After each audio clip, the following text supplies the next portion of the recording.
Festival kulturnih ansambala iz 15 ustanova iz Srbije i 3 iz Maribora, Podgorice i Višegrada okupio je oko 350 učesnika na najvećem inkluzivnom festivalu jugoistočne Evrope.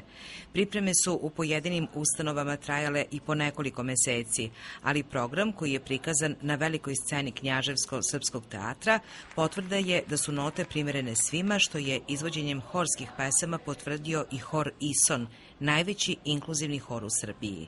Danas slavimo jedan mali jubilej, 5 godina postojanja festivala Note za sve.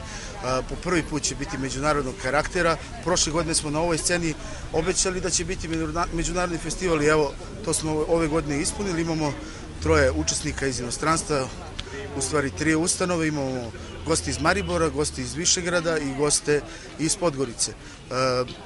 Veoma značajan festival, najveći festival ovog tipa u jugoistočnom delu Evrope, ne postoji drugi festival, velika stvar za inkluziju, svi pričamo o inkluziji, zajedno i učimo na ovaj način kako se radi ta inkluzija, da oni žive kao sav normalan svet, da se kreću među ljudima i da i oni imaju svoje festivale i da oni mogu da pokažu šta znaju.